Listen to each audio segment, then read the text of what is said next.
तर तुम्ही बघा काय काय लोक सडनली श्रीमंत होतात, काय काय लोक सडनली गरीब पण होतात. त्याचं कारण आहे की 6-8-12 जर इंटर कनेक्शन असलं ना तर तुम्हाला सडनली तुमच्याकडून पैसे जायचे, आजारपण यायचे, ऍक्सिडेंट व्हायचे, डेथ व्हायचे चान्सेस वाढतात. ही गोष्ट तुमच्या आयुष्यात पॉझिटिव्ह घडो किंवा निगेटिव्ह घडो, त्याला दशा अंतर्दशा, मोस्ट प्रोबेबली अंतर्दशा कारणीभूत ठरते. ॲस्ट्रोलॉजर हा काही जादूगार नाही, हा कोण देव नाहीये. फक्त ॲस्ट्रोलॉजिकली आपण कॅल्क्युलेट करून अंदाज घेतो की आत्ता सध्या चाललेला टाइम कसा आहे, यातून तुम्हाला बाहेर सुटका कधी होऊ शकते. 11 नंबर घरामध्ये जी राशी त्या डायरेक्शनला बसून मॅनिफेस्ट केलं तर त्यांची कामं पटपट व्हायला मदत होते ॲज पर कुंडली. पण तुमच्या पत्रिकेत सुद्धा राहू आणि गुरु चांगले रिझल्ट देतात, म्हणून तुमच्या पॉडकास्टला व्ह्यू आहेत, तुम्हाला सबस्क्रायबर जास्त आहेत, तुम्ही आज मराठी पॉडकास्टमध्ये तुमचं नाव आहे. 4th हाऊस जर तुमचं चांगलं असेल तर तुम्हाला सुख म्हणा, मनाची शांती म्हणा, ही भेटायला इझिली भेटेल. तर त्या लोकांना घरापेक्षा घराबाहेर गेल्यावरती बरं वाटेल. ठीक आहे, तर अशा लोकांनी जन्मस्थानापासून लांब जावं. आता सगळ्यांच्या कुंडलीत थोडी राजयोग असतात, पण मग इच्छा तर आहे, बरोबर, मलाही पैसा पाहिजे, असं काही जे योग आहेत किंवा पैसा येण्याचे योग आहेत असे आपल्याला क्रिएट करता येतात. तर तुम्ही छातीवरती गुरुग्रहाचा रिप्रेझेंट करणारा सिम्बॉल काढा किंवा टॅटू काढा. तो परमनंटच काढला पाहिजे असं काही नाहीये. पेन आणि सिटी काढला तरी सुद्धा तो ऍक्टिव्हेट होतो. समजा for example south east direction तुमच्या घरामध्ये तो कोपरा एक्सटेंडेड आहे. तो एक्सटेंडेड आहे म्हणजे काय झालं, तुमच्या घराची बॅलन्सिंग थोडी कमी जास्त झाली. त्याचा इम्पॅक्ट सगळ्यात जास्त कधी होतो 180 डिग्री समोरच्या डायरेक्शनवरती त्याचा जास्त इम्पॅक्ट. तर तुमचा रोग देवता जे 45 देवता आहे त्याला रोग देवता एक्सटेंड झालाय किंवा कट झालाय, तर त्या घरामध्ये बऱ्यापैकी आजारपणा कंटिन्यू राहायचं किंवा सारखं आजार पडण्याचे योग क्रिएट होतात. त्या सगळ्यांना योगेश पाटीलचा नमस्कार. आपल्या सगळ्यांचं स्वागत आहे 10 पट मोठी स्वप्न पाहणाऱ्या नव्या महाराष्ट्राच्या सगळ्यात इन्स्पिरेशनल पॉडकास्टमध्ये, ज्याचं नाव आहे श्रीमंत स्टुडिओ प्रस्तुत श्रीमंत व्हा विथ योगेश पाटील. तर मंडळी, आजचा जो पॉडकास्ट आहे तो खरंच खूप जास्त इंटरेस्टिंग होणार आहे, कारण आजचा जो पॉडकास्ट आहे तो ॲस्ट्रोलॉजीवरती आहे, परंतु आपण एकदम स्पेसिफिक अशा इंटरेस्टिंग मुद्द्यावरती आज बोलणार आहोत. आणि त्यासाठी आपण एका स्पेशल गेस्टला इन्व्हाइट केलेलं आहे. त्यांचं नाव आहे ॲस्ट्रोलॉजर अविनाश सर. तर आता मी तुमचा जास्त टाइम वेस्ट करत नाही, आपण डायरेक्टली आजच्या या पॉडकास्टला स्टार्ट करूयात. परंतु त्याआधी आपल्या श्रीमंत स्टुडिओ या युट्यूब चॅनलला आत्ताच सबस्क्राईब करून ठेवा. तर अविनाश सर, तुमचं श्रीमंत व्हा या आपल्या पॉडकास्टमध्ये स्वागत आहे. नमस्कार, श्री स्वामी समर्थ, जय शंकर. येस. तर सर, सगळ्यात आधी जसं मी सांगितलं की ॲस्ट्रोलॉजीवरती आपले बरेच पॉडकास्ट झालेत, पण आजचा पॉडकास्ट थोडंसं आपल्याला इंटरेस्टिंग करायचं आहे. तर इंटरेस्टिंग करायचं जर म्हटलं तर सध्या आपण थोडंसं करंट अफेअर्सवरती जाऊयात. की सध्या जर आपण पाहिलं तर फिफा वर्ल्ड कप चालू आहे, ओके.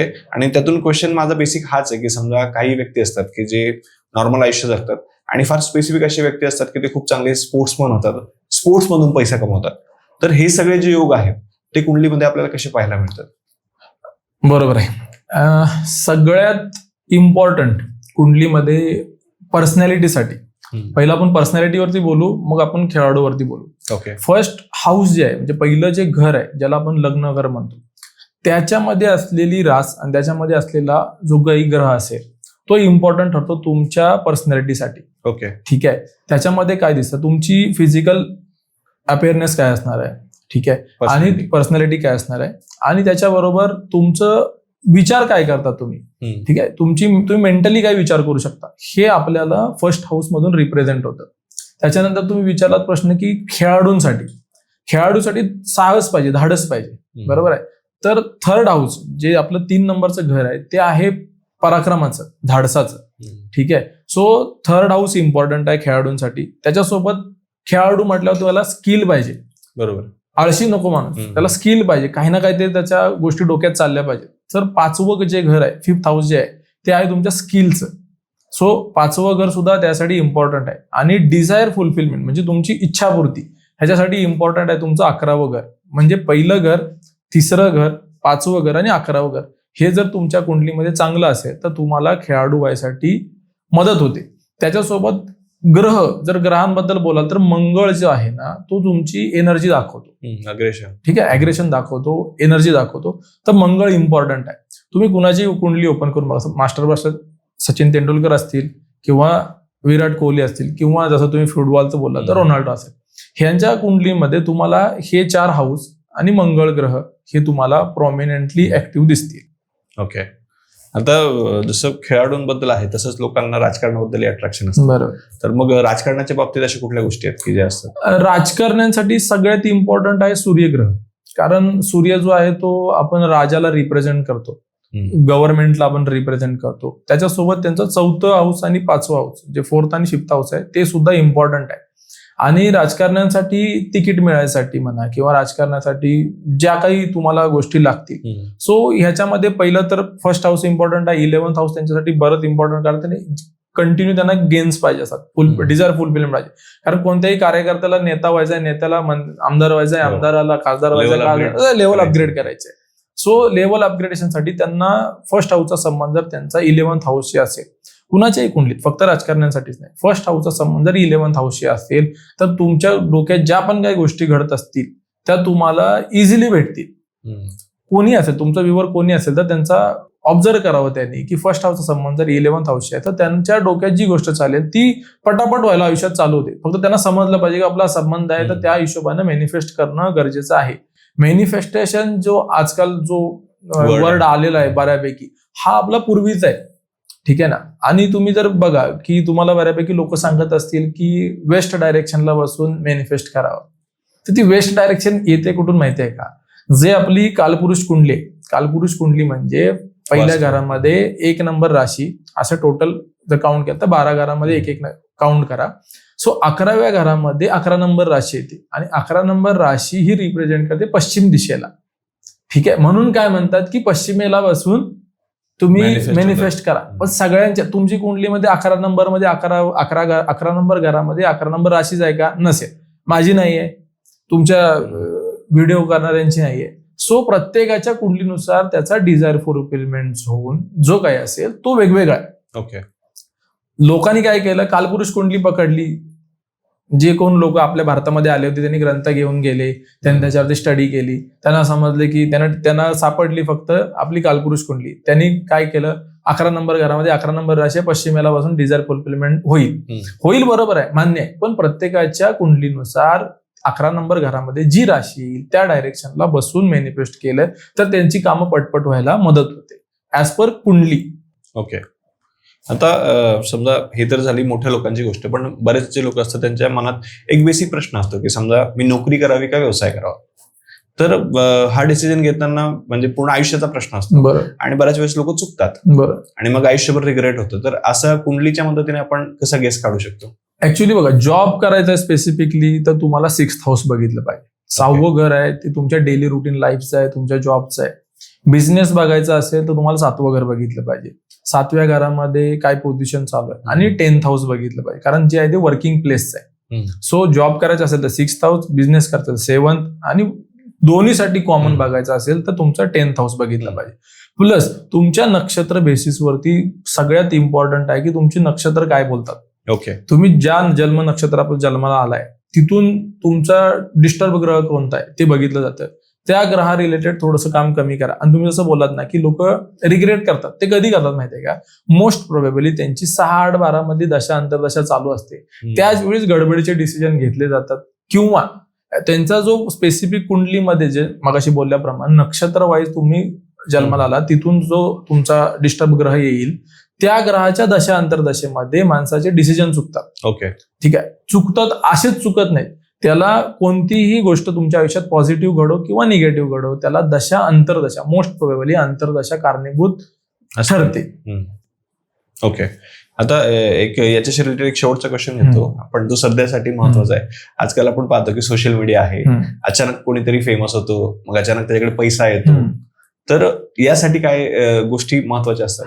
आता सोशल मीडियासाठी म्हणाल ना तर 3rd हाऊस इम्पॉर्टंट आहे. ठीक आहे. त्यासोबत तुमच्या पत्रिकेतला राहू आणि गुरु इम्पॉर्टंट आहे. आज तुम्ही एवढे फेमस आहात युट्यूबवरती, तुमच्या पत्रिका आतापर्यंत काय आपण बघितलेली नाही, आपण याच्यानंतर पाहू. पण तुमच्या पत्रिकेत सुद्धा राहू आणि गुरु चांगले रिझल्ट देतात, म्हणून तुमच्या पॉडकास्टला व्ह्यू आहे, तुम्हाला सबस्क्रायबर जास्त आहेत, तुम्ही आज मराठी पॉडकास्टमध्ये तुमचं नाव आहे. ठीक आहे. तुम्हाला फेमस व्हायचं आहे, झटपट फेमस व्हायचं आहे, राहू इम्पॅक्ट करणार. ठीक आहे. तुम्हाला प्रॉमिनंटली कंटिन्यू तुम्हाला ग्रॅज्युअली मोठं व्हायचं आहे, गुरुची साथ पाहिजे. प्लस त्याचा 3rd हाऊसचा संबंध जर डायरेक्ट 11th हाऊसशी असेल तर त्या लोकांना बऱ्यापैकी सोशल मीडियावरती पटापट म्हणतो ना झटपट फेमस होतात. झटपट म्हणजे त्यातला असं काही बॅकग्राऊंड नको आहे. ठीक आहे ना. आणि दुसरा विषय होता तुमचा की पैशासाठी सेकंड हाऊस इम्पॉर्टंट आहे, कारण त्याचं सेल्फ ते पैशाचं घर आहे. आणि त्याचा संबंध जर 11व्याशी असेल तर तुमच्या मागे सांगितलं पण तुम्ही जेवढे मनात घ्याल तेवढे पैसे तुम्हाला भेटायचे योग तयार होतात. पण अचानक धनलाभ किंवा आपण त्याला साधे सिंपल भाषेत लॉटरी योग म्हणू, बरोबर, ठीक आहे, म्हणजे झटपट पैसे, तर त्याला सेकंड हाऊस, 8th हाऊस आणि 11th हाऊसचं कॉम्बिनेशन पाहिजे. दुसरं घर जे आहे ते पैशाचं आहे. 8वं घर जे आहे ते सडनली आहे. 8व्या घराला बऱ्यापैकी लोकांनी निगेटिव्हली इम्पॅक्ट केलाय, ते पण तुम्हाला सांगतो का नाहीये ते. 8वं घर जे आहे ते तुम्ही पॉझिटिव्हली जर ऍक्टिव्ह केलं तर त्याचा तुम्हाला पॉझिटिव्हली पटापट गोष्टी तुमच्या आयुष्यात इम्पॅक्ट व्हायला चालू होतो. आणि 11वं घर, 2, 8 आणि 11 ही जी 3 घरं आहेत ना, ही जर इंटरकनेक्ट असतील, म्हणजे समजा ग्रह एक्सचेंज झालेत किंवा राशी एक्सचेंज झालेत, तर त्याला आपण कनेक्शन म्हणू. किंवा नक्षत्र बेसिसवरती काही ना काहीतरी इम्पॅक्ट जर असेल तर तुम्ही बघा काय लोक सडनली श्रीमंत होतात, काय लोक सडनली गरीब पण होतात. त्याचं कारण आहे की 6-8-12चं जर इंटरकनेक्शन असलं ना तर तुम्हाला सडनली तुमच्याकडून पैसे जायचे, आजारपण यायचे, ऍक्सिडेंट व्हायचे, डेथ व्हायचे चान्सेस वाढतात. ठीक आहे ना. प्लस जर तुमचा 2-8-11 जर पॉझिटिव्हली ऍक्टिव्ह असेल तर तुमच्याकडे सडनली पैसे यायचे योग तयार होतात. सडनली, म्हणजे असं नाही की तुम्हाला जास्त त्यासाठी कष्ट घ्यायचे, अचानक कुठून तरी लाभ होईल, अचानक धनलाभ होईल काही ना काहीतरी तुम्हाला. त्याच्यासाठी पण बघा, अचानक म्हणजे त्याच्यासाठी तुमची कर्म ही महत्वाची आहेत. तुम्ही झोपून राहणार आणि म्हणाल माझ्या कुंडलीत लॉटरी योग आहे, तुम्हाला माहिती आहे, तुम्ही कष्ट नाही करणार. कर्माशिवाय पर्याय नाही आहे, कर्म करणंही गरजेचंच आहे. कर्माला भगवंत साथ देत असतो, मग कुंडली साथ देत असते, मग त्यातून तुम्हाला पैसे भेटत असतात. हा, सडनली काय होईल, तुमचं प्रमोशन होईल, जॉब करत असाल तर सडनली तुम्हाला इन्क्रीमेंट चांगली भेटेल, बरोबर, किंवा सडनली एखादा जॉब चेंज भेटेल. बिझनेसमध्ये असाल, एखादी तुम्हाला डील मोठी होईल. जसं तुम्ही साधं आदले रस्त्याचे कॉन्ट्रॅक्ट घेत असाल, तुम्हाला हायवेचं कॉन्ट्रॅक्ट भेटेल. सडनली तुमच्या आयुष्यात पॉझिटिव्ह गोष्टी होतील. आकाशातनं काही पैसे पडणार नाही, त्यासाठी कष्ट करणं गरजेचंच आहे. ओके, पण त्याला तुमच्या कष्टाची साथ पाहिजे. ओके. आता जसं तुम्ही बोलता बोलता म्हणालात की जसं एका साईडला जर आपण पाहिलं तर सडनली पैसा येतो, पण तसंच काही लोकांच्या आयुष्यात असतं की सगळं काही व्यवस्थित असतं आणि अचानक गोष्टी उलट्या होतात, मग कर्ज वाढत जातं आणि सगळं काही परत बॅक टू झिरो असं आपण म्हणू शकतो. तर ते कशामुळे होतं? ऍक्च्युअली काय होतं ना, लोन साठी 2 गोष्टी इम्पॉर्टंट आहेत. एक तर 6वं घर, 6व्या घराला इट सेल्फ म्हटलंय रोग, ऋण, शत्रू, आजारपण, लोन, ऋण म्हणजे लोन, कर्ज, आणि शत्रू. 6वं घर तुमचं निगेटिव्हली जर इम्पॅक्ट होत असेल तर तुम्हाला या 3 गोष्टींमध्ये प्रॉब्लेम येणार. प्लस 6व्या घरा संबंध 8व्या घराशी येत असेल तर तुमचं सडनली, मगाशी बोललो तसं 8वं घर सडनली तुमचे ह्या 3 पैकी काहीतरी ऍक्टिव्ह होणार, तुमचं लॉस होणार. किंवा 6व्या घरा संबंध जर 12व्याशी येत असेल तर तुमचे हॉस्पिटलायझेशन, बाहेर जायचे योग है ना. बाहेर जायचंय म्हणजे काय की फिरायला जातात लोक, असं काय, बरोबर आहे. सो सडनली तुमची मोठी काहीतरी यात्रा होईल, त्यातून तुम्हाला लॉस होईल. त्या गोष्टी आहेत. हॉस्पिटलायझेशन असेल, ऍक्सिडेंटल गोष्टी असतील, किंवा एखाद्या तुमच्याकडून गुन्हा घडू शकतो. सो ह्या गोष्टी घडून तुमचे लॉस व्हायचे योग क्रिएट होतात. पण ह्याच्यासाठी सगळ्यात इम्पॉर्टंट आहे महादशा, अंतर्दशा. अंतर्दशा चांगली जी आहे तुमची, फेवरेबल ग्रहाची आहे, तर तुम्हाला त्याच्यामध्ये प्रॉब्लेम येत नाही. ओके. पण जर तीच अंतर्दशा तुमच्या विपरीत ग्रहांची असतील तुमच्या नक्षत्रा बेसिसवरती, तर तुम्हाला त्या अंतर्दशेमध्ये बरेच प्रॉब्लेम फेस करायला लागतील, 6-8-12 ऍक्टिव्ह असो किंवा नसो. ओके. आता हे सगळं तर झालं, समजा आता आपण दोघी गोष्टींबद्दल बोललो की पैसा अचानक येऊ शकतो, नंतर जाऊ शकतो. पण कधी कधी असं असतं की माणसाकडे सगळं आहे, पैसा आहे, सगळं आहे, पण माणूस हॅपी नाही, जे पाहिजे ते सुख त्याला भेटत नाहीये असं आपण म्हणू. तर ते कशामुळे होतं? ऍक्च्युअली सगळं चाललंय आपलं सुखासाठी, बरोबर, पण सुखाकडे कोण एवढं लक्ष देत नाही. ठीक आहे. सुख हे बघितलं जातं 4th हाऊसवरून. 4th हाऊसला बऱ्यापैकी लोक घर, गाडी, बंगला याच्यावरतीच रिलेट करतात. पण सगळ्यात इम्पॉर्टंट आहे तुमची D1 चार्ट असो किंवा तुमचा नवमांश असो, याच्यामध्ये 4th हाऊस बघणं गरजेचं आहे. किंवा D10 पण बघा तुम्ही, कामाच्या रिलेटेड जे आपण जो D10 चार्ट बघतो त्याच्यामध्ये पण त्याच्यातला 4th हाऊस बघा. 4th हाऊस जर तुमचं चांगलं असेल तर तुम्हाला सुख म्हणा, मनाची शांती म्हणा, ही भेटायला इझिली भेटते. ठीक आहे. त्यासाठी स्ट्रगल नाही लागत. बऱ्यापैकी जर फॉर एक्झाम्पल जर सांगायचं असेल तर काही लोकांच्या कुंडलीमध्ये शनी, राहू, केतू जर 4th हाऊस मध्ये असतील, मी बघितलेलं माझा एक्सपिरियन्स सांगतो, तर त्या लोकांना घरापेक्षा घराबाहेर गेल्यावरती बरं वाटतं. ठीक आहे. त्या अशा लोकांनी जन्मस्थानापासून लांब जावं, आउट ऑफ इंडिया गेले, जन्मभूमीपासून लांब गेले तरी पण चांगलं आहे, काही प्रॉब्लेम नाही. पण त्या देशात जाऊन तिथली नॅशनॅलिटी घेऊ नका, कारण परत तुम्ही तेच करणार. त्या देशातली नॅशनॅलिटी घेतली काय होणार की तुम्ही तिथले रेसिडेंट झाला, परत तो जो ग्रह आहे ते तुमच्यावरती इम्पॅक्ट टाकायला चालू होतील. ठीक आहे. सो 4th हाऊस जे आहे ते तुमच्या सुखाचं आहे. फोर्थ हाऊसचा मालक कुठं बसलाय, म्हणजे फोर्थ हाऊसचा जो काही लॉर्ड असेल तर तो कुठे जाऊन बसलाय त्याच्यावरती पण बऱ्यापैकी गोष्टी आहेत. समजा फोर्थ हाऊसचा मालक जाऊन बसलाय 9th हाऊसमध्ये, तर धार्मिक गोष्टी केल्यानंतर मला समाधान भेटेल. फोर्थ हाऊसचा मालक जर पाहून 5व्यात जाऊन बसलाय तर मी राजकारणी लोकांसाठी हे चांगलं आहे. फोर्थ हाऊसचा संबंध जर 5व्या घरामध्ये असेल तर त्यांना पब्लिकमध्ये जाऊन, पब्लिक गॅदरिंगमध्ये जाऊन, पब्लिक लोकांची मदत केल्यावरती त्यांना समाधान जास्त वाटतं. फोर्थ हाऊस संबंध जर 2nd हाऊसमध्ये आला तर कुटुंबामध्ये राहिल्यानंतर समाधान भेटतं, घरात आल्यावर बरं वाटतं. ठीक आहे. फोर्थ हाऊस संबंध जर 10व्याशी येतोय तर तुम्हाला कामावरती गेल्यावर काम करताना समाधान वाटतं. 6व्याशी आला थोडं प्रॉब्लेमॅटिक आहे, 8व्याशी आला थोडं प्रॉब्लेमॅटिक आहे, 12व्याशी आला थोडं प्रॉब्लेमॅटिक आहे. ह्याच्यासाठी काय करायला पाहिजे, आपण प्रॉपर डिटेलमध्ये कुंडली बघितली पाहिजे. ह्या बेसिक गोष्टी मी सांगतोय. डिटेलमध्ये आपण त्यासाठी नक्षत्र बेसिसवरती काय आहे चाललंय त्याच्यासाठी, त्याच्यापेक्षा अजून त्याची पदं काय म्हणतात ह्याच्यावरती डिपेंड राहतं. पण हे बेसिक सांगितलं की ह्या जर कॉम्बिनेशन असेल तर सुख भेटेल किंवा इझिली भेटेल किंवा समाधान भेटेल. ओके. आता आपण सगळ्याच गोष्टींवरती चर्चा केली, समजा की अचानक पैसे कसे येतील, जातील कसे, आणि कसं असतं की बऱ्याच वेळेस ज्या लोकांच्या कुंडलीमध्ये एखादा राजयोग असतो ते भविष्यात श्रीमंत होतातही, पण आता सगळ्यांच्या कुंडलीत थोडी राजयोग असतो ना, पण मग इच्छा तर आहे, मलाही पैसा पाहिजे. असं काही जे योग आहेत किंवा पैसा येण्याचे योग आहेत असे आपल्याला क्रिएट करता येतात का? क्रिएट करता येतात. त्यासाठी आपण 2 गोष्टी प्रयत्न करतो. एक तर आहे टॅटू ऍक्टिव्हेशन आणि दुसरा आहे ऍस्ट्रो वास्तू. ओके. त्यातलं पहिलं मी तुम्हाला सांगतो टॅटू ऍक्टिव्हेशन. आता टॅटू ऍक्टिव्हेशन म्हणजे काय, तुम्हाला ऑब्झर्व करा, पहिल्यातले राजे राजवाडे सुद्धा टॅटू बनवायचे, म्हणजे जे काही कपाळावरती असेल. प्रत्येकाचा एक, तुम्ही महाभारत वगैरे बघितलं असेल ना, तर प्रत्येकाचा एक सिम्बॉल वेगवेगळा आहे. ठीक आहे. सो ते असंच काही करत नव्हते, त्याच्यामध्ये सुद्धा लॉजिक होतं की त्यांच्या पर्टिक्युलर फेवरेबल ग्रहांचे किंवा रिप्रेझेंटेशन असलेले जे काही चिन्ह असतील ते लोक वापरायचे. आता मी काय केलं, ऑरेंज कलरचा टिळा लावलाय, बरोबर आहे. मी काय केलं, सूर्य माझ्या कुंडलीत 9th हाऊसमध्ये आहे, त्याला उंचीचा केलाय. उंचीचा म्हणजे फर्स्ट राशीमध्ये सूर्य उंचीचा आहे. सो सूर्य तुम्हाला अजून पॉझिटिव्हली रिझल्ट देतो. सो हे सुद्धा एक ऍक्टिव्हेशनच आहे. ठीक आहे. आता टॅटू म्हणजे काय, टॅटू ऍक्टिव्हेशन आजकाल बऱ्यापैकी लोक टॅटू काढतात. ठीक आहे. कपाळावर काढतात, मानेवर काढतात, छातीवर काढतात, हातावरती काढतात. सो कुंडली, ऍज पर कुंडली, प्रत्येक घराला म्हणजे जी चौकट आहे त्याच्यामध्ये 12 घर आहेत. पहिलं जे घर आहे ना ते तुमच्या इथून इथपर्यंत आहे. ठीक आहे. म्हणजे हे कपाळापासून हा जो आहे ना बॉडी पार्ट हा तुमचा फर्स्ट हाऊस आहे. म्हणून इथे कपाळावरती कुणालाही सांगा ऑरेंज कलर लावा, लाल कलर, ते कारण त्याचं आहे की ते फर्स्ट हाऊस मध्ये आपण तो ग्रह घेऊन जातोय किंवा फर्स्ट राशीमध्ये घेऊन जातोय, त्याचा इम्पॅक्ट तुम्हाला पॉझिटिव्ह होतो. 2nd हाऊस इथपर्यंत आहे, गळ्यापर्यंत आहे. 3rd हाऊस म्हणजे खांदे आहेत, 4th हाऊस म्हणजे छाती आहे. असे बॉडीवरती सुद्धा त्या कुंडलीचे जे काही हाऊसेस आहेत ते रिप्रेझेंट केलेले आहे. सो तुमचा एखादा ग्रह चांगला आहे तर तुम्हाला 3rd हाऊस मध्ये न्यायचं आहे. ठीक आहे ना. सो तुम्ही खांद्यावरती म्हणा किंवा हातावरती टॅटू काढा. कुठला काढा तर त्या चांगल्या ग्रहाच्या रिप्रेझेंटेशन वाला असेल तो काढा.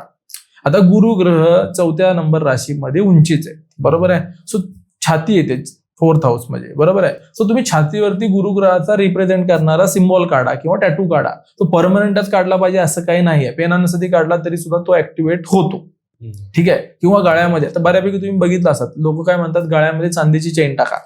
का चांदीची चेन टाका, कारण 2 नंबर रास येते गळा म्हणजे, मग अशी सांगितल्याप्रमाणे, आणि 2 नंबर राशीमध्ये चंद्र उंचीच आहे, चांदी म्हणजे चंद्र, म्हणून लोक काय म्हणतात की गळ्यामध्ये चांदीची चेन घाला.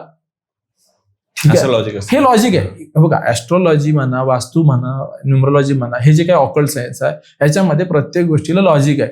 विदाऊट लॉजिक इथं काही नाही. आणि विदाऊट लॉजिक कोण काय करत असेल त्याच्या मागे तुम्ही पळू नका. मी लोकांना सांगतो की तुम्ही क्वेश्चन विचारा. मी स्वतःही जेव्हा कन्सल्टेशन करतो मी स्वतः सांगतो की बाबा तुमच्या कुंडलीत हे कॉम्बिनेशन असल्यामुळे मी तुम्हाला रेमेडीज सांगितले, आणि ह्या ग्रह इथं बसल्यामुळे ह्या ग्रहाचे अंतर्दशा असल्यामुळे प्रॉब्लेम येईल किंवा पॉझिटिव्हनेस येईल. ह्या पर्टिक्युलर टाइम पिरियड पर्यंत तुम्ही सांभाळा, तिथून पुढे तुमचं लाईफ इझी जाईल. कारण जर प्रॉब्लेमॅटिक अंतर्दशा असेल तर, दशा अंतर्दशा चांगली असेल तुम्ही कोणताही डिसिजन घ्या. म्हणतो नाही का आपण, जिथं बॅट मारतो तिथं बॉल पडतो. दशा अंतर्दशा चांगली असेल तिथं. आणि ज्यावेळी जर खराब असेल तुम्ही कितीही टेक्निकनी खेळा, कट लागून तुम्ही आउट होणारच आहे. ठीक आहे. फक्त त्याची इंटेन्सिटी आपण थोडीशी कमी जास्त करू शकतो या गोष्टींमध्ये. आणि ऍस्ट्रॉलॉजी गाईड कशी करते, तुमचा येणारा टाइम कसा आहे. ऍस्ट्रॉलॉजर हा काही जादूगार नाही, हा कोण देव नाहीये. फक्त ऍस्ट्रॉलॉजिकली आपण कॅल्क्युलेट करून अंदाज घेतो की आत्ता सध्या चाललेला टाइम कसा आहे. ह्यातून तुम्हाला बाहेर तुमची सुटका कधी होऊ शकते. असं याच्यामध्ये जादू नाही, याच्यामध्ये काही वेगळी गोष्ट नाहीये. ठीक आहे ना. ज्या काही गोष्टी महाराष्ट्रात चालू आहेत त्या गोष्टींपासून लांब राहा. पण तुम्ही क्वेश्चन विचार, का सांगितलं, का नाही सांगितलं. जेवढं विचाराल तेवढंच तुम्हाला पण अंदाज येईल समोरच्याला येतंय की नाही येत आहे. बरोबर आहे ना. समोरचा सांगतोय तुम्ही होकारार्थी, हा हा, आपली माणसं बऱ्यापैकी होकारार्थीच आहे, काही सांगा होच म्हणतात. सो तसं नका करू, क्वेश्चन करा, समजून घ्या. ऍस्ट्रॉलॉजी आहे समजून रिसर्च करण्याचा विषय आहे. इंटरेस्ट असेल तर शिकलात तर तुमचे उलट तुम्हाला कोण फसवणार नाही. आणि हा एवढं असं काही अवघड नाहीये, जेवढं हे सोपंच आहे. फक्त भाषा सांगणाऱ्याची साधी सिंपल पाहिजे, किचकट नको. आता आपण जसं करिअर बद्दल बोललो, पैशांबद्दल बोललो, तसं रिलेशनशिप हा पण आपल्या आयुष्याचा एक महत्त्वाचा पार्ट आहे. आणि कसं असतं की काही लोक असतात की बाकीच्या सगळ्या बाबतीत सक्सेसफुल असतात, पण रिलेशनशिपच्या बाबतीत त्यांना ते प्रेम मिळत नाही किंवा ते सुख मिळत नाही. मग असं का होतं? ऍक्च्युली लव्ह आणि रिलेशनशिप किंवा वैवाहिक सुख, ऍक्च्युली लव्ह म्हणजे प्रेम म्हणा किंवा ह्या गोष्टी जर बघायच्या असतील, लव्ह मॅरेज म्हणा, तर आपल्याला 5th हाऊस बघायला लागतं. आणि लग्न म्हणा किंवा वैवाहिक सुख म्हणा ह्याच्यासाठी आपल्याला 7th हाऊस बघायला लागतं. 5th हाऊसचा संबंध 7th हाऊसशी येत असेल तर बऱ्यापैकी लव्ह मॅरेजचे योग क्रिएट होतात. ठीक आहे. प्लस 7th हाऊसचा जो काही लॉर्ड आहे तो कुठे बसलाय ह्याच्यावरती सगळ्यात जास्त महत्वाचं आहे. 7th हाऊसचा लॉर्ड कोण आहे, प्लस 7th हाऊसमध्ये कोणता ग्रह आहे, हे सगळ्यात महत्वाचं आहे लव्ह अँड रिलेशनशिपसाठी, म्हणजे वैवाहिक म्हणा किंवा लव्ह अँड रिलेशनशिपसाठी म्हणा. प्लस तुमची नवमांश कुंडली जी आहे ना ही सुद्धा तुम्हाला इंडिकेट करत असते. नवमांश कुंडलीचं लग्न बघा, नवमांश कुंडलीचं 7th हाऊस बघा, 7th हाऊसचा मालक कुठे आहे बसलाय बघा. प्लस सगळ्या कुंडलीमध्ये 4th हाऊस बघा, कारण ते सुखाचं आहे, त्याचा मालक बघा. बघा रेमेडियल पार्ट खूप आहे, पण जो बेसिक स्ट्रक्चर आहे तुमच्या कुंडलीचं ते तर आपण बदलू शकत नाही. बरोबर आहे. 7th हाऊसमध्ये जर पापग्रह असतील, राहू शनी केतू असतील तर थोडा डिस्टर्बन्स याचे योग आहेत. प्लस 7th हाऊसचा मालक तिथून 6-8-12 जरी बसला जाऊन तरी प्रॉब्लेम क्रिएट होतो. ठीक आहे ना. जे डायव्होर्स म्हणा किंवा लग्नानंतर सडनली काहीतरी एवढ्या वर्ष सगळं चांगलं चाललेलं असतं, 6-8-12 घराची दशा अंतर्दशा चालू होते, प्लस त्यांचा जर मालक जर 6-8-12 जर बसला असेल तर मग त्या गोष्टी त्यावेळी ट्रिगर होतात. तुम्ही हे पण ऑब्झर्व करा, काय काय लोकांचं सडनली लग्नानंतर पटापट त्या गोष्टी होतात, इश्यू व्हायला चालू होतात. पण काय काय लोकांचे 10-10, 15-15 वर्षानंतर होतात. त्याचं कारण आहे 6व्या घराचा जर मालक 6-8-12 बसला असेल आणि त्या ग्रहाची त्यावेळी जर दशा अंतर्दशा आली तर त्यावेळी ते निगेटिव्ह इम्पॅक्ट जास्त करतात. ठीक आहे ना. सो फॉर्म्युला तर आहे, पण तो ऍक्टिव्हेट कधी होणार, सगळ्यात इम्पॉर्टंट दशा आणि अंतर्दशा. महादशा पण थोडी कमी म्हणजे इम्पॅक्ट करते, पण अंतर्दशा जी आहे ती बऱ्यापैकी म्हणजे इम्पॅक्ट करते. ओके. आता अंतर्दशेबद्दल मला थोडंसं समजून घ्यायचं की म्हणजे नॉर्मली ती खरंच किती महत्वाची असते पूर्ण कुंडलीमध्ये? अंतर्दशाच बऱ्यापैकी महत्वाची आहे. समजा तुमच्या कुंडलीतल्या मित्रग्रहाची अंतर्दशा चालू झाली तर तुम्हाला गेन्स होतात पटापट. तुम्ही जो डिसिजन घ्याल तो बऱ्यापैकी चांगला व्हायला चालू होतो. लोक तुमच्या आयुष्यात चांगले यायला लागतात, तुमची कामं पटपट व्हायला लागतात, तुमचे सबस्क्रायबर वाढायला लागतात, सगळं चांगलं होतं. पण तेच जर तुमच्या विरोधातल्या ग्रहाची अंतर्दशा आली तर तुम्हाला हार्डल्स क्रिएट होतात चालू होतात. म्हणजे तुम्ही किती मेहनत करताय, तुम्ही असं पण बघाल बऱ्यापैकी लोक मेहनत करतात, भरपूर मेहनत करतात, रिझल्ट भेटत नाही. प्लस 2 म्हणजे तुमच्या कुंडलीनुसार तुम्ही काम केलं पाहिजे. ठीक आहे. कुंडलीमध्ये तुमच्या 10th हाऊस जे आहे ते काम आहे, कर्म आहे. प्लस शनी जो आहे ते तुमचं कर्मासाठीच प्राधान्य आहे. तर तुम्ही शनी कोणत्या राशीत बसलाय, कुठल्या घरामध्ये बसलाय, 10th हाऊसचा काय संबंध आहे, प्लस कोण कुठल्या ग्रहाला फॉलो करतं ह्याचा सुद्धा इम्पॅक्ट भरपूर होतो. समजा तुमच्या कुंडलीमध्ये जर लिहिलंय तुम्ही वकील व्हायचं आहे, ठीक आहे, किंवा तुमचा केतू प्रॉमिनंट आहे, केतू म्हणा 8वं घर म्हणा प्रॉमिनंट आहे, तर तुम्ही लॉयर म्हणा किंवा वकिली म्हणा ह्या गोष्टींकडे गेलं पाहिजे. तुम्ही ते सोडून जर दुसरीकडे केला तर तुम्हाला यश भेटेल, मी नाही म्हणत नाही, यश भेटेल. तुम्ही बौद्धिक पात्रतेवरती तुम्ही त्या गोष्टी मारून जाल, घेऊन जाल, पण जेवढं पाहिजे तेवढं भेटणार नाही. तर तुम्हाला 10 कोटी कमाई तुम्हाला 2च कोटी भेटणार, तुम्ही 2 कोटीमध्ये खुश की बाबा नाही मला 2 कोटी भेटले. पण तुमच्या कुंडलीप्रमाणे जर तुम्ही जर काम केलात तर तुम्हाला बऱ्यापैकी यश भेटतं. ज्या लोकांचं 8वं घर 12वं घर किंवा 12वी राशी, 8वं घर किंवा 8वी राशी किंवा 6वं घर किंवा 6वी राशी जर ऍक्टिव्ह असेल तर त्या लोकांनी बऱ्यापैकी मेडिटेशन करा, डोनेशन करा. जेवढं डोनेशन कराल, 12वी घर 12वी राशी इम्पॅक्ट जर जास्त असेल घर तुमचे त्याच्यामध्ये, तर तुम्ही डोनेशन केलं पाहिजे. कंटिन्यू डोनेशन करत राहा. जेवढं तुम्ही डोनेट करत राहाल तेवढं तुम्हाला भेटत जाईल. 8व्या घरा रिलेटेड जर तुमचं 8व्या राशीबद्दल रिलेटेड जास्त जर ग्रह असतील तर तुम्ही मेडिटेशन करा, एखादा डीप रिसर्च करा किंवा ॲस्ट्रॉलॉजी ह्या ऑकल्ट सायन्समध्ये या. तुम्ही नाही आला तर तुम्हाला प्रॉब्लेम क्रिएट राहतील. 6वं घर आहे, तुम्ही जे काय काम करताय, मेडिकल असेल तुमचं किंवा तुम्ही प्रॉब्लेम सॉल्व्हिंगमध्ये असाल, तुम्ही ते काम डेडिकेटली केलं पाहिजे. तिथं जर तुम्ही टंगळमंगळ केलात तर तुम्हाला त्या अंतर्दशेमध्ये त्या दशेमध्ये फटके बसणार. म्हणून पत्रिका बघून एक कॉम्बिनेशन ठरवा, तुमची आवड काय ते पण बघा आणि पत्रिकेनुसार त्याची कुठेतरी सांगड घाला आणि मग तुम्ही करिअर फायनल करा की बाबा ह्या डायरेक्शनला मला जायचं आहे. किंवा तुमचा समजा तुम्ही प्रोफेशनमध्ये आहात तरी पण तुमची पत्रिका इंडिकेट करते की तुमचं 8वं घर थोडंसं जास्तच प्रॉमिनेंटली आहे आणि तुम्हाला सडनली काय काय कधी प्लस होते कधी मायनस होते. तुम्ही मेडिटेशन करायला चालू करा, कारण 8व्या घराचा मालक हा केतू आहे. ठीक आहे, सो केतूला मेडिटेशन महत्वाचं आहे. नसेल तर तुम्ही ऑकल्ट सायन्समध्ये या, तुम्ही कमर्शियली करा किंवा करू नका, त्याला पत्रिकेला काही घेणं नाही. तुम्ही ती गोष्ट शिकणं गरजेचं आहे, त्या लाईनमध्ये येणं गरजेचं आहे. तुम्ही तुमची पत्रिका बघू शकता, बाद झालं, तुमच्या घरच्यांची बघितलं बाद झालं, पण ह्या गोष्टीकडे तुम्ही येणं गरजेचं आहे. 3rd हाऊस जास्त प्रॉमिनंटली आहे, तुम्हाला छोटे छोटे ट्रॅव्हल करणं गरजेचं आहे, कारण 3rd हाऊस जे आहे ते छोट्या छोट्या ट्रॅव्हल्स आहे. 9th हाऊस ऍक्टिव्ह आहे, तुम्हाला धार्मिक गोष्टी करणं गरजेचं आहे, तुम्हाला लॉंग टूर करणं गरजेचं आहे. 10वं घर जास्त प्रॉमिनंटली ऍक्टिव्ह आहे, तुम्ही जे काय काम करता डेडिकेटली करणं गरजेचं आहे, कारण ते वर्किंग प्लेसचं आहे. ठीक आहे, 5वं घर ऍक्टिव्ह आहे, तुम्ही स्किल शिकले पाहिजेत, वेगवेगळ्या स्किल शिकले पाहिजेत, लोकांची मदत केली पाहिजे. 4th हाऊस आहे, लोकांना गॅदरिंगमध्ये गेलं पाहिजे, घरातल्या लोकांना जास्त दुखवलं नाही पाहिजे, कारण 4th हाऊस तुम्हाला जर वर्क फ्रॉम होम भेटत असेल 100% तुम्ही घ्या, कारण 4th हाऊस जर इम्पॅक्ट करत असेल तर, कारण घरात राहून, कारण तो माणूस इमोशनली घराशी जास्त अटॅच असतो. 4th हाऊस ज्याचं जास्त प्रॉमिनंटली ऍक्टिव्ह आहे तो. पहिल्याच घराशी संबंध तर तुम्ही स्वतःवरती स्किल डेव्हलप करा, स्वतः व्यायाम करा, स्वतःला जास्तीत जास्त पर्सनॅलिटी डेव्हलप करा. ठीक आहे ना. 7वं वगैरे ऍक्टिव्ह जास्त आहे, बिझनेस करा, लोकांशी रिलेशनशिप चांगलं ठेवा.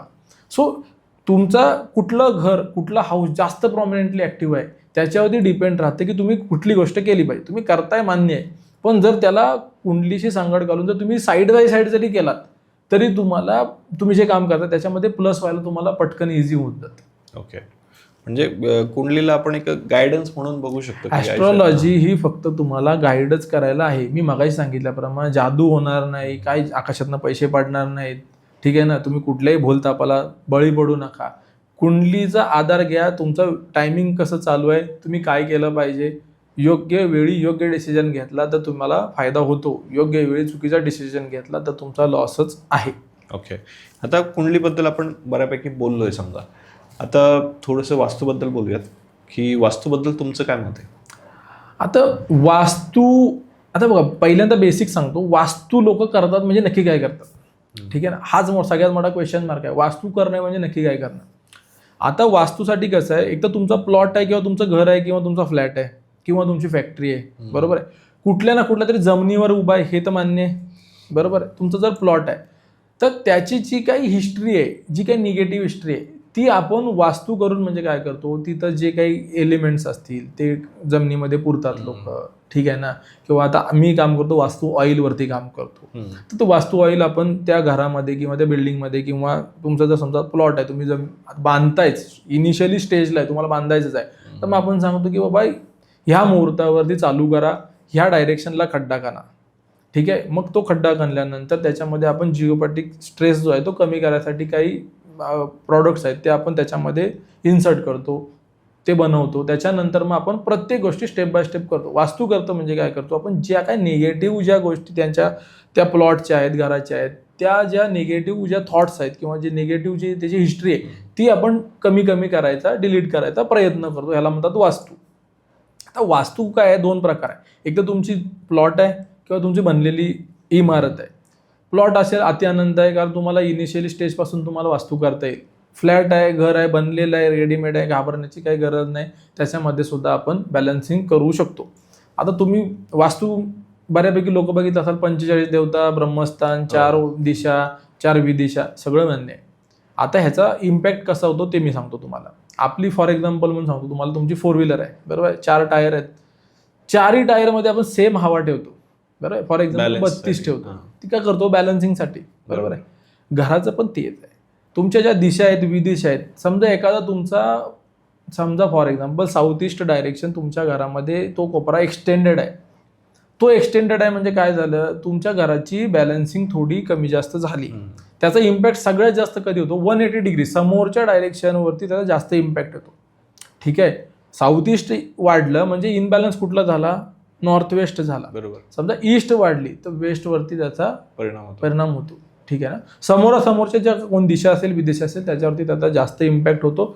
जो पण प्लस होईल म्हणजे समजा जसं मागे सांगितलं 45 देवताच आहेत, समजा एक्सटेंड झाला म्हणजे काय झालं, त्या कोपऱ्यातले देवता वाढले, तिकडचे वाढले म्हणजे कुणाची तरी जागा कमी झाली, हे तर मान्य आहे ना. कुणाची तरी जागा कमी झाली म्हणून कुणाची तरी वाढली, मग त्याला आपल्याला बॅलन्स करायचं आहे. ठीक आहे ना. ह्या बॅलन्सिंगलाच म्हणतो काय करायचं आपण, वास्तू करायचं. ओके. आता जसं तुम्ही सांगितलं होतं की ऑइलचं असं काहीतरी बोलला होता तुम्ही, तर ते काय असतं एक्झॅक्टली? ऍक्च्युली कसं आहे, 45 जे देवता आहेत त्याला किंवा त्याचे जे डायरेक्शन आहेत त्याला एक रिप्रेझेंटेबल ना एक झाड आहेत. आपण काय केलं, त्याचे जे इसेन्स ऑइल आहे त्याचा आपण वापर करतो. छोटी छोटी ऑइल्स असतात त्या आपण पाहिजे त्या डायरेक्शनला आपण म्हणजे ज्या तुमच्या जो काही मॅप येईल त्याच्यामध्ये आपल्याला समजतं की बाबा ह्या डायरेक्शनला हे ऑइल गेलं पाहिजे. आणि समजा तुमचे टॉयलेट्स असतील तर टॉयलेट्समध्ये ऑइल जातं. त्याच्यानंतर ती बॉटल असते ती ॲज इट इज आपण त्या भिंतीमध्ये छोटं ड्रिल करून त्याच्यामध्ये ठेवतो, व्हाईट सिमेंट लावून क्लीन करतो. म्हणजे आपण जे काही वास्तू करतो त्याच्यामध्ये तोडफोड काही नाही आहे आणि ते दिसत सुद्धा नाही तुम्ही काय वास्तू केलात ते. आणि त्याचा जे ऑइल आहे त्याचं ड्युरेबिलिटी आहे 15 ते 20 वर्ष. म्हणजे जर तुम्ही वन टाइम वास्तू जरी केला तरी 10 ते 15-20 वर्ष तुम्हाला परत बघायची काही गरज नाही. म्हणजे तुमची एक जनरेशन त्याच्यामध्ये निघून जाते. प्लस आता याच्यामध्ये काय होतं, वास्तूमध्ये लोक बऱ्यापैकी पिरॅमिड वापरतात, तारा वापरतात, काय काय कलर वापरतात, सगळं मान्य आहे. पण तुम्ही करताना आता कोणती डायरेक्शन आहे, प्रत्येक डायरेक्शनचा एक शेप आहे. ठीक आहे ना. त्या शेपनुसार वस्तू असेल तर त्याचा इम्पॅक्ट चांगला येतो. तुम्ही बघितलं असाल काय काय लोकांच्या ते बंगले आहेत त्याच्यामध्ये लिफ्ट लावलेली आहे. ती लिफ्ट लावायची पण डायरेक्शन आहे, ईस्ट नॉर्थ ईस्ट किंवा नॉर्थ नॉर्थ ईस्ट. याच्यामध्ये जर लिफ्ट लावला तर तुम्हाला त्याचा फायदा आहे. ते सोडून दुसरीकडे केलात तर तुम्हाला त्याचा फटका बसायचे चान्सेस जास्ती आहेत. साऊथ वेस्टला बऱ्यापैकी लोक म्हणतात की जिना पाहिजे, पण तो जिना कसला पाहिजे, लोखंडी पाहिजे की तुम्ही सिमेंटचा पाहिजे की लाकडाचा पाहिजे, हे पण वास्तूनुसार बऱ्यापैकी गोष्टी मॅटर करतात. आता तुम्ही एक ऐकलं असाल की टॉयलेट बरंच निगेटिव्ह इम्पॅक्ट करतं. टॉयलेट बरंच निगेटिव्ह इम्पॅक्ट करतं, मान्य आहे. आता प्रत्येकाच्या समजा 2 BHK आहे, 3 BHK आहे, तुम्ही एकाच डायरेक्शनला टॉयलेट ठेवणार आहे? नाही ठेवणार. शक्य नाही ना, पॉसिबल नाही. मास्टर बेडरूम आहे त्याचा आहे काय, कॉमन वॉल आहे का आलं, आजकाल 2-2 मास्टर बेडरूम पण भेटायला लागले. बरोबर. सो टॉयलेट इम्पॅक्ट करतं म्हणजे काय करतं, किंवा टॉयलेट एवढं का, तुम्ही ठीक आहे तुम्ही जाता तुम्ही फ्लश करता तिथं तर काही वेस्टेज नाही आहे, मग तरी पण लोक म्हणतात की टॉयलेट इम्पॅक्ट करतं. त्याचं कारण असं आहे, तुम्ही जी तुमच्या कमोडची जी पाईप आहे ती तुमच्या बिल्डिंगच्या खाली डक्टमध्ये गेली, तिथून कॉर्पोरेशनच्या लाईनला गेली, बरोबर. तिथून तर फ्लो बॅक येतो ना. तुम्ही आज 10व्या-12व्या मजल्यावर राहताय, तुम्हाला इथं एवढं काही फील होत नाही, पण जो फर्स्ट फ्लोअरला राहतो ना त्याला विचारा, त्याच्या घरामध्ये स्मेल येत असतो. स्मेल येतो म्हणजे काय होतंय की तिथं त्या गोष्टींचा इम्पॅक्ट आहे. आपण अगरबत्ती लावतो, बरोबर आहे, अगरबत्तीला फ्रेश वाटतं, वास बदलतं म्हणजे काय होतं की तिथं त्याचा इम्पॅक्ट राहतो, बरोबर आहे. आपण टॉयलेटमध्ये गेलं आपल्याला थोडंसं का असेल ना पण 2% कसं निगेटिव्ह वाटतं. का वाटतं, कारण तुम्ही जे फ्लश करताय तुमचं तर झालं, क्लीन झालं टॉयलेट, पण जी पाईप आहे त्याला तर येणार बी नाही, नॉन रिटर्निंग वॉल तर नाही आहे, तो तर बंद होऊ शकत नाही, तो तर फ्लो कंटिन्यू चालू आहे तुमच्या घरामध्ये. तुम्ही वन टाइम फ्लश करताय पण तो सप्लाय कंटिन्यू आहे. ठीक आहे ना. आणि असं नाही की फक्त टॉयलेटच इम्पॅक्ट करतंय. तुम्ही किचन सिंक आहे, तुम्ही भांडी घासतो वगैरे आपण, तर ती पाईपमध्ये तर कुठं ना कुठेतरी अडकत असेल. असं तर नाही की एकदम 100% क्लीन होतंय, बरोबर आहे. पायपुसणी आहे तुमची. ह्या सगळ्या गोष्टींचा निगेटिव्ह इम्पॅक्ट होत असतो. फक्त आपण करायचं काय आहे की त्या गोष्टी क्लीन करणं. वास्तू कुणाला करायचंच नाही, त्यांनी साधं सिंपल सांगू, त्यांनी घर क्लीन ठेवायचं. घर क्लीन जरी ठेवला तरी तुम्हाला बऱ्यापैकी पॉझिटिव्हनेस यायला लागतो. ओके. आता जसं तुम्ही सांगितलं की टॉयलेट असेल किंवा किचनचं जे बेसिनचा फ्लश असेल किंवा नळी असेल, त्याचा सगळा निगेटिव्ह इम्पॅक्ट लोकांवरती होतो. बरोबर. आणि लोक हळूहळू आजारी पडायला लागतात, बरोबर, म्हणजे वातावरण दूषित होतं. तर याला आणखी काय काय गोष्टी कारणीभूत असतात आजारपणासाठी? ऍक्च्युली कसं आहे, याच्यात दोन्ही गोष्टींचा इम्पॅक्ट असतो. एक तर तुमच्या कुंडीतले असलेले ग्रह आणि दुसरी म्हणजे तुमची वास्तू. आता वास्तूमध्ये जर बोलायचं गेलं तर तुमचा रोग देवता, जे 45 देवता आहे त्याच्यातला रोग देवता जर एक्सटेंड झालाय किंवा कट झालाय तर त्या घरामध्येच बऱ्यापैकी आजारपण कंटिन्यू राहायचं किंवा सारखं आजार पडण्याचे योग क्रिएट होतात. प्लस तुमच्या कुंडलीमध्ये त्या फॉर एक्झाम्पल सांगायचं झालं तर तुम्हाला किडनी स्टोन आहे, तर शनी आणि शुक्राचं कॉम्बिनेशन कुठंतरी निगेटिव्हली असल्याशिवाय तुम्हाला किडनी स्टोनचा इश्यू यायचे तो चान्सेस कमी आहेत. समजा एखाद्याची इम्युनिटीज लो आहे, समजून जायचं त्याचा सूर्य काहीतरी प्रॉब्लेमॅटिक आहे. त्याचा संबंध आपण वास्तुशी कसा लावतो, सूर्य कुठून बाजून उगवतो, ईस्ट डायरेक्शनला, बरोबर आहे. ईस्ट डायरेक्शनला काहीतरी निगेटिव्ह गोष्टी असायच्या, म्हणजे चप्पल असायचं किंवा काहीतरी काळ्या वस्तू असायच्या किंवा काहीतरी गाणं असायचं, तुम्ही कचरा कुंडी किती केली असेल, त्याचा इम्पॅक्ट तुमच्या इम्युनिटी सिस्टमवरती पण होतो. ठीक आहे. समजा तुम्हाला एनर्जीज नाही आहे, तुमच्या अंगात ताकदच येत नाही, समजून जायचं की तुमच्या साऊथ डायरेक्शनला पाण्याची वस्तू एखादी काहीतरी येऊन पडलेली आहे किंवा तिथं तुम्ही मिरर लावलेला आहे साऊथ डायरेक्शनला, कारण मिरर पण एक जलतत्वाचाच कॉम्बिनेशन आहे.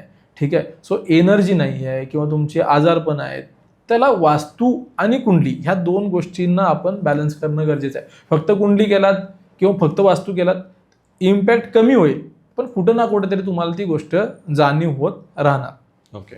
आता बऱ्यापैकी आपण सगळ्याच गोष्टींची चर्चा केली आहे. आता एक शेवटची गोष्ट मला तुम्हाला विचारायची वाटते की जसं तुम्ही टॅटू बद्दल बोलला होता, तर अशी एखादी जनरल टिप असेल किंवा एखादं सजेशन असेल टॅटू बद्दलचं, तर ते मला हवंय आमच्या ऑडियन्ससाठी की त्याने म्हणजे त्यांना फायदा होईल किंवा त्यांचा एखादा प्रॉब्लेम सॉल्व्ह होईल. आता सगळ्यात सिम्पल सांगायचं झालं ना, तर सगळ्यांना बऱ्यापैकी गुरुग्रह सगळ्यांनाच माहिती आहे की बऱ्यापैकी पॉझिटिव्हनेस आहे. तर गुरुग्रह मागाशी सांगितल्याप्रमाणे 4th नंबर राशी जी आहे तिथं उंचीच्यात म्हणजे तुमची चेस्ट आहे. तर तुम्ही काय करू शकता, केसर घ्या, थोडंसं दूध घ्या, केसरमध्ये थोडंसं दूध मिक्स करा आणि तुम्ही सेंटर ऑफ द चेस्ट लावायला चालू करा. हा एक झाला सिम्पल स्वस्तातला उपाय जो की तुमचा गुरुग्रह उंचीचा करू शकतो. जसं मी लावलंय तसं ऑरेंज कलरचा टिळा लावा, तुमचा सूर्यग्रह उंचीचा व्हायला चालू होईल. गळ्यामध्ये चांदीची चेन टाका, तुमचा चंद्र उंचीचा व्हायला चालू होईल. हातामध्ये तुम्ही लाल कलरचा एक दोरा किंवा ऑरेंज कलरचा किंवा पिवळ्या कलर दोरा वापरू शकता. 3rd हाऊसमध्ये ते ग्रह घेऊन जाऊ शकता. पण ह्या गोष्टी तुम्ही करा. त्याच्यासोबत तुम्ही जर कुंडली जर प्रॉपर ॲनालिसिस केली ना, तर त्याच्यामध्ये आपण अजून ॲस्ट्रो वास्तू, जसं मगाशी मी तुम्हाला सांगितलं, समजा कोणाच्या 1 नंबर राशीमध्ये शनी आलाय, तर आपण त्यांना काय सांगतो की ईस्ट डायरेक्शनला चप्पल किंवा काळ्या कलरच्या वस्तू काहीतरी आल्या असतील त्या काढा. बरोबर आहे. समजा एखाद्याची रिकव्हरी होत नाही, आजारपणातनं रिकव्हरी व्हायचं घर आहे 5 नंबर, तर 5 नंबर घरामध्ये कोणती राशी आहे, तिथं कोणता ग्रह आहे हे इम्पॉर्टंट आहे. 6व्या घरातला जो काही ग्रह असेल किंवा राशी असेल त्याला जर आपण शिफ्ट केलं 5व्या घरामध्ये, शिफ्टमध्ये ॲस्ट्रोवास्तू किंवा जसं टॅटू ॲक्टिव्हेशन, तर तुमची रिकव्हरी लवकर व्हायचे चान्सेस होतात. हो का. ॲस्ट्रोलॉजी असेल किंवा वास्तू असेल, हे आजारपणामध्ये कशी मदत करते तुम्हाला ओपनली सांगतो. एक तर तुम्हाला डॉक्टर चांगला भेटेल, हिलिंग तुमची पटापट होईल, तुमची रिकव्हरी पटपट तुमची होऊन जाईल. ठीक आहे ना. तुम्ही जे औषध खाताय ते तुम्हाला पटपट लागून तुमची तब्येत बरी व्हायला मदत होईल. असं जगा वेगळे जादू काय होणार नाही आहे. ठीक आहे ना. जे फक्त जी गोष्ट आवश्यक आहे ती तुम्हाला योग्य टायमात मिळेल. हे ॲस्ट्रोलॉजी म्हणा, वास्तू म्हणा, हे काय करणार, तुमच्या आयुष्यामध्ये तशी लोक येतील, तसे डॉक्टर येतील, तसे ऑपॉर्च्युनिटी येतील जी तुम्हाला पुढे पटपट घेऊन जाते. ठीक आहे ना. अशी वेगळी जादू होणार नाही. ओके. तर अविनाश सर, खरंच थँक्यू सो मच की तुम्ही एकदम सोप्या पद्धतीने आणि सटीक पद्धतीने सगळ्या गोष्टी एकदम क्लिअरली सांगितलेल्या आहेत. तर आमच्या श्रीमंत परिवाराकडून तुम्हाला खरंच खूप खूप धन्यवाद. मला आज बोलवल्याबद्दल आणि मला हा स्टेज दिल्याबद्दल, की मला जे काही नॉलेज आहे ते मला एक्सप्रेस करता आलं. आणि सिंपल भाषेमध्ये काय सांगतो की सर्वसामान्य लोकांना ह्या गोष्टीची कुतूहल आहे, इंटरेस्ट आहे, लोकांना ह्या गोष्टीमध्ये यायचं आहे किंवा बघायची आहे पत्रिका. पण जे काही फ्रॉड लोक आहेत, जे काही थोडेसे निगेटिव्ह लोक आहेत, त्यांच्यामुळे ही लोक येत नाहीत. पण माझं म्हणणं आहे ॲटलिस्ट साधे उपाय करून सुद्धा तुमच्या आयुष्यात तुम्ही पॉझिटिव्हनेस घेऊन येऊ शकता. आणि मला वाटतं की ॲटलिस्ट कुंडली तरी चेक करून घेऊ शकता. चेक करून घेतली पाहिजे, तो नंतरचा पार्ट आहे. पण ॲटलिस्ट चेक करू शकतात. तर खरंच थँक्यू सो मच. धन्यवाद. तर मंडळी, जर तुम्ही अजूनही हा पॉडकास्ट पाहत असाल तर ऑब्व्हियसली हा व्हिडिओ तुम्हाला आवडलेला आहे, म्हणून आत्ताच या व्हिडिओला लाईक करा आणि जे काही तुमचे जवळचे व्यक्ती असतील, प्रिय लोक असतील, त्या प्रत्येकासोबत हा व्हिडिओ नक्की शेअर करा. आणि तुम्हाला कळालं असेल की आपण कुंडलीच्या मदतीने किती छोट्या ज्या काही अडचणी आहेत त्याच्यावरती आपण सोल्युशन काढू शकतो. म्हणून माझं तुम्हाला एक सजेशन असेल की तुम्ही प्रत्येकाने स्वतःची कुंडली एकदा नक्कीच दाखवली पाहिजे आणि सगळ्यात महत्त्वाचं म्हणजे योग्य व्यक्तीला दाखवली पाहिजे. आणि सरांचं नॉलेज तर तुम्ही पाहिलं असेल, तर जर तुम्हाला तुमच्या कुंडलीच्या बाबतीत जर हेल्प हवी असेल तर मी अविनाश सरांचा जो काही कॉन्टॅक्ट डिटेल्स आहे ते मी डिस्क्रिप्शनमध्ये कमेंट बॉक्समध्ये देऊन देईल, म्हणजे डायरेक्टली तुम्ही त्यांना कॉन्टॅक्ट करू शकतात. आणि जर तुम्हाला हा व्हिडिओ आवडला असेल तर तुम्ही कमेंटमध्ये तुमच्या गावाचं नाव, शहराचं नाव टाकू शकता की तुम्ही कुठून हा व्हिडिओ पाहतायत, आणि श्रीमंत परिवार हे मेन्शन करायला विसरू नका, म्हणजे मी समजेल की तुम्हाला हा व्हिडिओ आवडला आहे. आणि सरांना जर तुम्हाला वास्तूवरती जर पॉडकास्ट हवा असेल तर ते सुद्धा तुम्ही कमेंटमध्ये सांगू शकतात, कारण वास्तूचं मला वाटतं की आपण थोडंसं डिस्कस केलेलं आहे. बरोबर. आपण पुढच्या पॉडकास्टमध्ये थोडंसं आणखी डिटेलमध्ये डिस्कस करूयात. तर आपण पुन्हा भेटूया पुढच्या व्हिडिओमध्ये. थँक्यू.